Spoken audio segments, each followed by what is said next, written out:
미국판 살인의 추억으로 불리는 사건을 아시나요? 미국 역사상 가장 악명 높은 미제 사건 중 하나로 손꼽히는 조디악 킬러 사건은 1960년대 후반 캘리포니아 북부를 공포로 몰아넣은 연쇄 살인 사건입니다. 이 사건은 특히 살인범이 경찰과 언론을 조롱하며 편지와 암호문을 보냈다는 점에서 유명하며, 사건 당시 지역 신문사에 정체를 숨긴 편지를 보내며 대담하게 자신의 살인을 자백했습니다. 비록 수사기관들이 수많은 증거를 분석하고 여러 용의자를 검토했지만 범인의 신원은 끝내 밝혀지지 않았습니다. 조디악 킬러 사건은 오늘날까지 해결되지 않아 미제 사건 중에서도 가장 신비롭고도 공포스러운 사건으로 남아 있습니다. 사건의 시작, 첫 번째 살인. 조디악 킬러의 첫 번째 희생자는 데이비드 패러데이와 베티 루 젠슨이라는 10대 커플이었습니다. 이들은 1968년 12월 20일 캘리포니아 북부의 베니샤 지역에 있는 한 외딴 도로변에 차를 세우고 데이트를 즐기고 있었습니다. 당시 베니샤는 작은 도시로 폭력 사건이 거의 일어나지 않는 평화로운 지역이었으나 이날 밤 젊은 커플에게 충격적인 일이 일어났습니다. 밤이 깊어갈 무렵 그들이 탄 차량 근처에 한 남자가 접근했고 몇 분 뒤 총성이 울렸습니다. 경찰이 현장에 도착했을 때는 데이비드와 베티 루가 이미 사망한 상태였습니다. 경찰은 범인이 차에서 내려 직접 커플을 향해 총을 쏜 것으로 추정했습니다. 사건 초기에는 단순히 무작위적인 폭력 사건으로 간주되었고 경찰은 뚜렷한 용의자를 특정하지 못했습니다. 이때까지만 해도 이 사건이 연쇄 살인으로 이어질지 예상한 사람은 없었습니다. 두 번째 살인과 살인범의 자백. 첫 번째 사건 이후 불과 몇 달이 지난 1969년 7월 4일 또 다른 젊은 커플이 공격을 받았습니다. 이번 피해자는 마이클 마고와 그의 여자친구 달인 페린이었으며 그들은 캘리포니아 블루록 스프링스 근처에 위치한 한 골프장 주차장에서 데이트를 즐기고 있었습니다. 그때 또 다른 총성이 울렸고 남녀는 각각 여러 발의 총에 맞았습니다. 다행히 마이클은 심각한 부상을 입었지만 살아남아 경찰에 범인에 대한 증언을 할 수 있었습니다. 마이클의 진술에 따르면 백인 남성이 범인이라고 밝혔으며 이를 바탕으로 경찰은 용의자를 수사했지만 유의미한 단서를 찾지 못했습니다. 조디악 킬러의 첫 번째 편지, 언론사로 보낸 암호문. 조디악 킬러는 이 두 번째 사건 이후 곧바로 자신이 살인 사건의 범인임을 공개적으로 자백했습니다. 1969년 8월 1일 사건이 발생한 지역의 주요 신문사인 샌프란시스코 크로니클, 샌프란시스코 이기데미너, 발레이어 타임스 헤럴드의 한 통의 편지가 도착했습니다. 이 편지의 발신인은 자신을 최근 연쇄 살인 사건의 범인이라 밝히며 신문사들이 그의 메시지를 신문 인면에 게재하지 않으면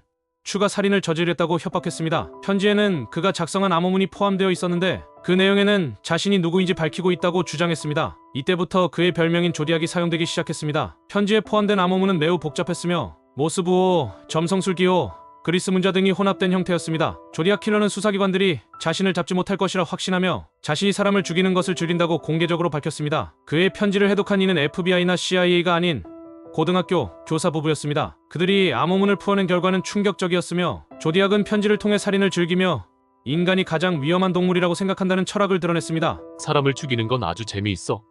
인간은 가장 위험한 동물이니까. 나의 이름은 비밀이야. 내가 죽으면 낙원에 가고 내가 죽인 사람들은 나의 노예가 될 거야. 조디악은 자신의 이름은 끝내 밝히지 않았으나 경찰과 대중을 조롱하는 듯한 태도를 유지했습니다. 편지에는 원과 십자가가 겹쳐진 고유의 문양이 찍혀 있었으며 이후 이 문양이 조디악 킬러의 상징처럼 여겨지게 되었습니다. 조디악의 세 번째 살인, 베리사 호수 사건. 1969년 9월 27일 조디악 킬러는 나파밸리의 베리사 호수에서 또 한 번 범행을 저질렀습니다. 이번 피해자는 세실리아 셰퍼드와 브라이언 하트넬이라는 커플이었으며 그들은 호숫가에서 휴식을 취하고 있었습니다. 조디악은 이번에도 가면과 같은 검은 두건을 쓰고 접근했습니다. 그는 두 사람을 위협한 후 줄을 이용해 그들의 손을 묶은 뒤 잔인하게 찔렀습니다. 범행 후에도 조디악은 곧장 도주하지 않았고 근처 전화부스에서 경찰에 전화를 걸어 이번 사건의 범인이 자신임을 자백했습니다. 범인은 자신이 범행을 저지른 장소와 시간을 명확히 알려주며 이를 통해 경찰이 자신의 범행을 명확히 인지하도록 유도했습니다. 이 공격으로 세실리아는 사망했으나 브라이언은 다행히 목숨을 건졌습니다. 브라이언은 경찰에게 범인의 외모와 체격에 대한 설명을 제공할 수 있었으나 경찰은 여전히 그를 추적하는데 어려움을 겪었습니다. 조디악의 네 번째 살인, 택시기사 살인. 조디악 킬러의 네 번째 희생자는 샌프란시스코의 택시기사 폴 스테인이었습니다. 이 사건은 1969년 10월 11일 밤에 발생했으며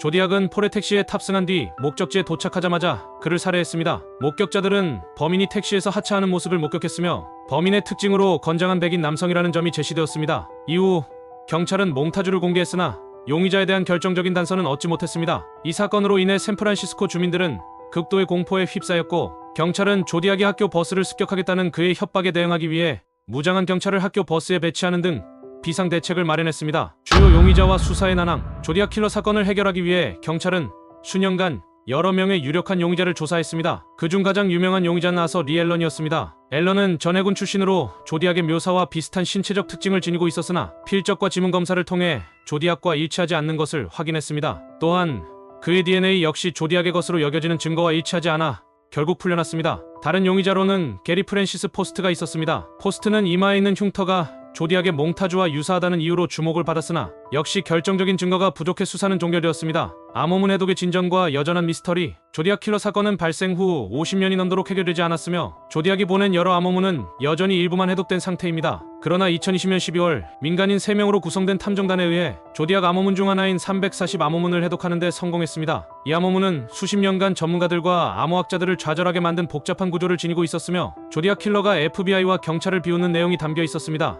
암호문 해독에 성공한 암호 해독팀은 조디악의 메시지가 FBI의 추적을 조롱하며 자신이 절대 잡히지 않을 것이라고 확신하는 듯한 내용을 담고 있었다고 밝혔습니다. 그러나 그가 누구인지 밝힐 수 있는 결정적인 단서나 신원을 드러내는 정보는 포함되어 있지 않았습니다. 이와 같은 해독 성과는 그동안 미스터리로 남아있던 조디악 사건에 다시 한번 관심을 불러일으켰으며 FBI와 샌프란시스코 경찰은 새로운 기술을 사용하여 오래된 증거를 재검토하기 시작했습니다. 하지만 지금까지도 범인의 신원을 특정하지 못했으며 조디악 킬러의 진정한 정체는 여전히 미궁 속에 남아있습니다. 조디악 사건의 여파와 문화적 영향. 조디악 킬러 사건은 미국 사회에 큰 충격을 주었을 뿐만 아니라 전 세계에 걸쳐 대중문화와 미디어에도 상당한 영향을 끼쳤습니다. 조디악의 사건은 영화, 소설, 다큐멘터리 등 다양한 형태로 다뤄지며 연쇄 살인범이 미디어를 통해 자신을 알리고 경찰을 조롱하는 장면은 스릴러나 범죄물의 전형적인 요소로 자리 잡게 되었습니다. 대표적으로 2007년 데이비드 핀처 감독의 영화 조디악은 사건을 충실히 재구성하며 큰 인기를 끌었으며 이후에도 조디악 사건에 대한 관심은 꾸준히 이어졌습니다. 조디악 사건은 또한 수사 기법과 심리 분석 기법의 발전에 기여하기도 했습니다. FBI와 경찰은 조디악 킬러 사건을 통해